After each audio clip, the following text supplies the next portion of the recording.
Bismillahirrahmanirrahim. Assalamualaikum warahmatullahi wabarakatuh. Halo, balik lagi di channel aku, Rindra Prameswari Nutritionist.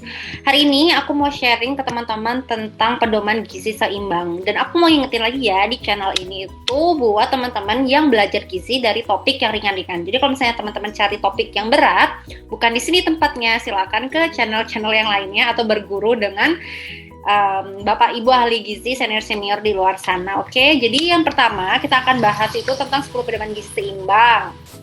Yang pertama ada biasakan mengonsumsi aneka ragam makanan pokok. Jadi di sini itu yang dimaksudkan adalah seperti kita tahu ya bahwa Indonesia itu kan identik banget sama yang namanya nasi. Nah, ternyata nasi itu bukan cuma satu-satunya bahan untuk makanan pokok kita, tapi bisa juga umbi-umbian, mie, terus jagung gitu. Dan kalian bisa lihat ini di tumpeng gizi seimbang itu juga ada kok contoh-contohnya. Terus yang kedua, batasi konsumsi panganan manis, asin, dan berlemak.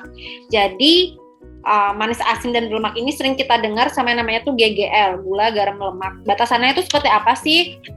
Jadi gula itu 4 sendok makan, terus garamnya itu 1 sendok teh, lemaknya itu 5 sendok makan per orang per hari, jadi harus dibatasin gitu. Tapi kalau misalnya ada pertanyaan nih, kalau misalnya di bumbu yang kita pakai buat masak gimana nih Kak? Kan mama pasti pakai bumbu dapur. Kita kan nggak tahu berapa porsinya. Nah itu nggak apa-apa ya teman-teman sih, jangan terlalu dipikirin gitu nanti stres. Yang dimaksudkan di sini adalah kita harus batasi dengan konsumsi yang cemilan-cemilannya. Jadi kalau misalnya makan gorengan, nah itu kan ada lemak ya, ada lemak, terus kadang-kadang juga tahu gurih, garamnya banyak gitu kan.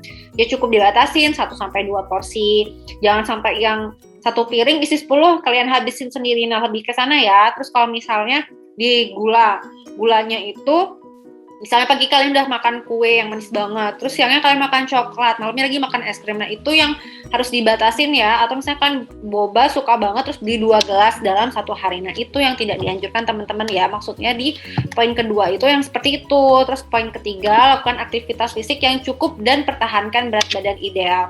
Jadi aktivitas fisik ini bisa kalian dapetin dari olahraga, terus bisa juga dapat dari kegiatan yang kalian lakuin. Tapi aku mau kasih saran kalau misalnya aktivitas fisik itu juga paling bagus ya emang olahraga gitu ya, dan itu dilakuin 30 menit sehari. Jangan lupa juga untuk pantau berat badan kalian agar tetap ideal terus gitu. Jadi kalau misalnya terlalu kurus juga nggak bagus, terlalu gemuk juga nggak bagus. Yang keempat, biasakan mengkonsumsi lauk pauk yang mengandung protein tinggi. Nah, kalau untuk protein ini, kalau kalian mau tahu spesifiknya, kalian bisa lihat nilai-nilai kandungan gizinya. Tapi kalau enggak, ya contohnya ikan, ayam, itu juga mengandung protein yang tinggi. Kemudian cuci tangan pakai sabun dengan air mengalir. Nah, yang mau aku tanda bawahi adalah yang air mengalir tadi, karena masih banyak di sana, di luar sana gitu ya. Itu tuh adik-adik kita, terutama yang SD, cuci tangannya itu pakai air tampungan, atau enggak, jangan kan anak-anak SD, kalau misalnya kita makan lalapan aja itu ada airnya nggak di air mengalir gitu ya, tapi di tempat wadah gitu. Nah boleh sih, boleh aja gitu, itu kan karena juga termasuk kebudayaan. Tapi mungkin yang disarankan adalah setelah dipakai untuk cuci tangan, itu jangan dipakai lagi untuk setelah makan. Jadi mau nggak mau harus cari wastafel gitu. Kalau misalnya kalian nanti kasih edukasi ke masyarakat, nah mungkin lebih ditekankan di situ untuk gizi seimbangnya.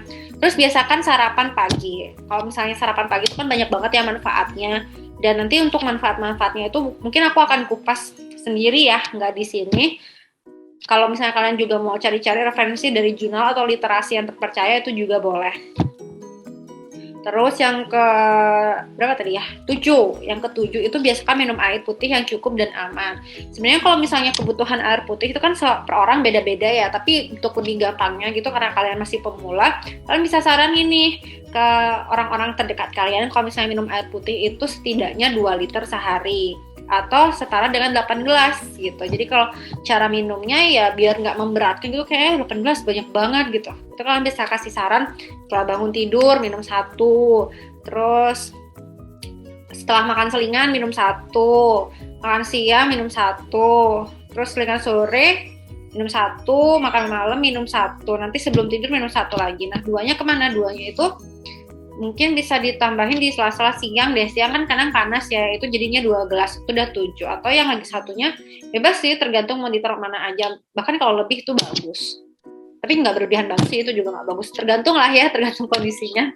Terus banyak makan buah dan sayur, itu yang ke-8. Jadi karena di Indonesia ini masih identik dengan dagingnya yang banyak, nah ini penting banget terus diperhatikan dan diberikan edukasi ke masyarakat sekitar yang belum paham soal ternyata makan buah dan sayur itu manfaatnya banyak banget ya. Terus membantu juga untuk kesehatan kita gitu.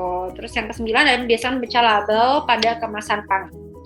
Kalau untuk membaca label pada kemasan pangan, ini tuh aku lebih senang dengan definisi dari BPOM tuh, lo pernah dengar nggak sih, cek klik gitu. Jadi mengecek kemasannya, labelnya, izin edar, kadaluarsa, itu penting banget. Apalagi kalau zaman sekarang itu, kalau anak muda ya, nih kita sasarannya remaja misalnya, itu jarang banget namanya ngecek kemasan. Jadi asal-asal ambil aja, yang penting dia suka dia ambil gitu. Padahal sebenarnya yang paling bagus itu adalah kita cek dulu nilai gizinya, atau seenggaknya kadaluarsanya deh. Kadang-kadang kan memang sih di supermarket besar atau yang di kecil itu juga pasti bakal dicek-cek. Tapi kan namanya manusia ya, kadang-kadang takutnya itu udah kadaluarsanya mepet kah, atau ternyata kemasannya rusak, kita kan nggak tahu itu, jadi benar-benar harus dicek terlebih dahulu.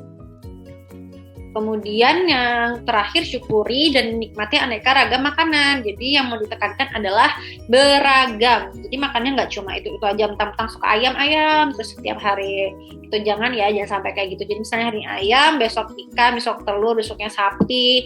Dan nggak cuma di lauk aja, tapi di sayur juga. Misalnya hari ini makannya sayur sup, besok tumis kangkung, besoknya lagi cah bayam gitu misalnya. Atau tumis toge, di mix apa sayurnya gitu, biar lebih beraneka ragam lagi makanannya. Demikianlah 10 pedoman gizi seimbang yang aku mau sharing ke kalian. Semoga lebih paham kalau misalnya buat teman-teman yang baru masuk di gizi dan lagi mempelajari apa itu pedoman gizi seimbang gitu ya. Kalian bisa tanya dan komen di bawah nanti di kolom komen gitu ya. Nanti aku akan balas kalau misalnya kalian belum paham, atau kalian bisa juga langsung ke Instagram aku aktif banget di Instagram @memesprameswari, atau juga bisa di WA bisnis aku, itu ada di bio Instagram aku. Jangan lupa ya. Sekian yang dapat saya sampaikan. Belajar gizi dari topik yang ringan-ringan, jadi cari topik berat bukan di sini tempatnya. Sampai jumpa. Assalamualaikum warahmatullahi wabarakatuh.